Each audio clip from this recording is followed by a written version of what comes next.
सबसे पहली बात, उनको वापस तो नहीं ला सकते, ये तो हमें स्वीकार ही करना पड़ेगा। दूसरा, जो हमने बहुत विचार किया है कि अब क्या कर सकते। हमने अपने शहर में शुभम के नाम से एक ट्रस्ट बनाने का निर्णय लिया है, समाज के लिए काम करने का। उसकी याद में उद्देश्य ये होगा कि आतंकवाद से पीड़ित, चाहे वो हमारा देश का निर्दोष नागरिक हो, चाहे हमारी सेना के जवान जो अपने परिवार को छोड़ के सीमा पे लड़ते हैं और दुश्मन देश के आतंकवादियों का शिकार होते हैं, दुश्मन देश की गोलियों का शिकार होते हैं, उनके परिवार के लिए कुछ करने का हमने सोचा है। सच्ची श्रद्धांजलि यही होगी कि हमने अपने तो खो दिए, इस देश को जगाना है। आपके इस कार्यक्रम के माध्यम से जो करोड़ों लोग आपका कार्यक्रम देखेंगे, हम सिर्फ उनसे इतना ही कहना चाहते हैं, संकल्प ले प्रत्येक देशवासी, अब इस देश में कोई दूसरा पहलगाम नहीं होना चाहिए।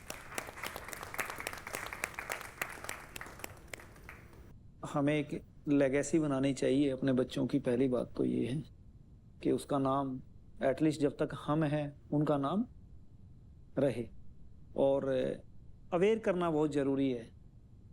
हमें कहीं ना कहीं तो मालूम ही है सब लोगों को कि आतंकवाद पनप कहाँ रहा है। उनकी जो आइडियोलॉजी है उसको चेंज करने की ज़रूरत है।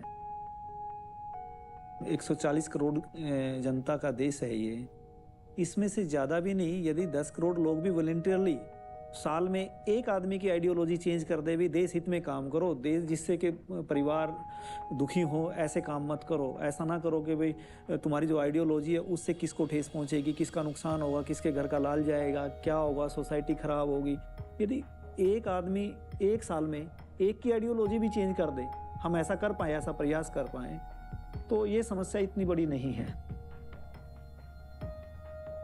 तो एक ये मैं करना चाहता हूँ, और साल में एटलीस्ट 2 चीज़ें और करना चाहूँगा कि साल में एक बार तो ब्लड डोनेशन कैंप होना चाहिए। तो बच्चों के नाम से यदि हम ऐसा कर पाएँ तो एक बहुत अच्छी पहल होगी ये भी। साइमल्टेनियसली हेल्थ रन जो है उसको हम ऑर्गेनाइज करें, डिफरेंट सिटीज़ में, मेट्रोपॉलिटन सिटीज़ में कर पाएँ हम। उसका हम स्लोगन रख सकते हैं आतंकवाद के खिलाफ। तो एटलीस्ट साल में 2 तो ये इवेंट मैं कर पाऊँ, ऐसा सोचता हूँ। और इस लेगेसी को यदि मैं मेंटेन कर पाया तो मैं अपने बेटे की काइंडनेस को आगे कैरी ऑन कर सकता हूँ। और आगे परिवार, आप क्या कहना चाहेंगे? आतंकवादी को मैं यही कहना चाहता हूँ कि किसी किसी के लिए शायद ये हार्ट भी लग सकता है, चोट भी लग सकता है, लेकिन किसी इनोसेंट आदमी को, नादान आदमी को ये सब मार देने का बाद में कभी कभार देखा है कि इसमें रिलीजन में आ जाता है, उसका बचाव में कभी कभार आ जाता है। ऐसा नहीं होने से ठीक है बोल के मैं सोचता हूँ। आतंकवाद में कभी भी अच्छा आतंकवाद बोल के नहीं होता है, खराब आतंकवाद बोल के भी नहीं होता है। आतंकवाद मीन्स आतंकवाद, terrorist is terrorist, not a good terrorist, not a bad terrorist. इस देशवासियों को हम यही एक संदेश देना चाहता है कि आप लोग कभी भी आतंकवाद का इसका सपोर्टिव में नहीं आना है। किसी का घर का अगर चिराग को बुझा देगा तो फिर इसमें खूबियाँ कहाँ रह जाता है, वो तो इंसान के खिलाने का लायक ही नहीं है ना। उसका बचाव में नहीं रहना चाहिए बोल के मेरा तरफ से ये एक मैसेज देना चाहता हूँ। Thank you. एक चीज़ कहना चाहूँगा, मैं आज जब बाकी परिवारों को भी सुन रहा था, तागे फैमिली को भी, नरवाल फैमिली को भी जब सुन रहा था, तो मैंने ये चीज़ समझी कि हम सब की कहानी लमसम एक जैसी है। एक आम हिंदुस्तानी की कहानी जो अपने परिवार के किसी ऐसे व्यक्ति को खो चुका है जो ज़िंदगी में बहुत कुछ करना चाहता था, बहुत कुछ कर सकता था, और आतंकवाद की वजह से वो कहानी वहीं पर रुक गई। जितने ऐसे परिवार हैं जिन्होंने किसी भी अपने को इस तरीके की घटना में खोया है, उनको सिर्फ यही कहूँगा कि वो सपने जो लोग छोड़ करके अब चले गए हैं, उनको हमें पूरा करना है। निश्चित तौर पर वो दुख कभी ख़त्म नहीं होगा, लेकिन किसी तरीके से अपने परिवार को हमें इस कठिन समय में आगे खींचने की ज़रूरत है। चलते रहना है और वो बहुत ज़रूरी है हम सब के लिए। इसके अलावा मुझे नहीं लगता कि हम और कुछ कर सकते हैं। शायद दुख को कम नहीं कर सकते, पर हाँ, दुख को सहने की शक्ति जो है वो एक दूसरे का साथ दे करके हम अंदर से जगा सकते हैं। जितने भी ये 26 परिवार है, मैं चाहती हूँ कि हम सारे हमेशा कनेक्टेड रहे, क्योंकि हम लोग कनेक्टेड है थ्रू द सेम पेन जो कि हम सारे सफ़र कर रहे हैं अभी, और लाइफ लॉन्ग वो हमारे साथ ही जाएगा, राइट। तो मैं चाहती हूँ कि हम लोग एक फैमिली, एक यूनिट की तरह ऑपरेट करें जब तक हम लोग रहें। और जैसे हम लोग अपने लव्ड वंस को जिनको हमने खोया है, तो हम उनको याद रखना चाहते हैं अलग अलग मोटिव्स के साथ, राइट।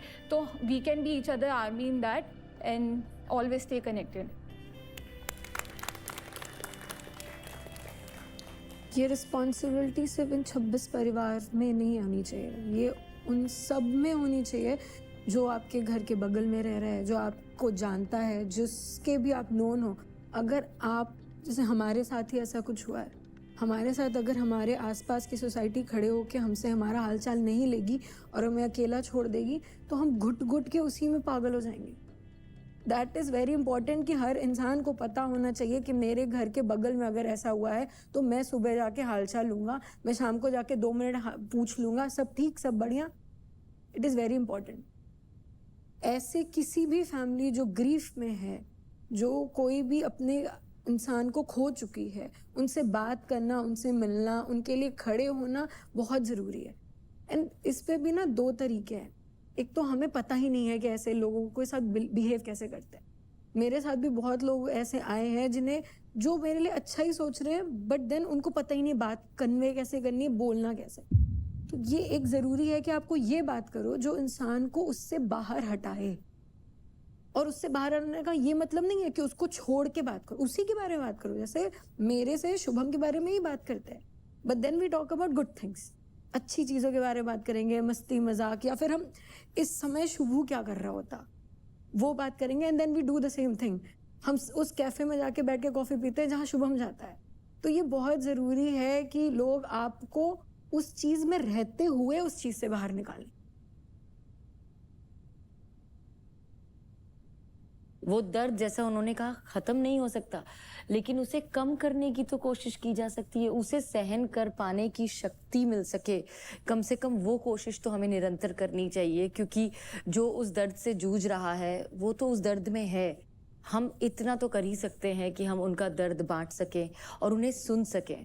और यही कारण है कि आज हमने इस मंच पर आप सभी को बुलाकर आपको रिक्वेस्ट की कि आप हमारे पास आएं, हमसे बात करें, क्योंकि जो हो चुका है उसे हम नहीं बदल सकते, लेकिन जो दिल में दर्द है उसे सुनकर, उसे बांटकर कम से कम हम ये कोशिश कर सकते हैं कि आपको कुछ समय के लिए ही सही, मगर थोड़ा हल्का महसूस हो।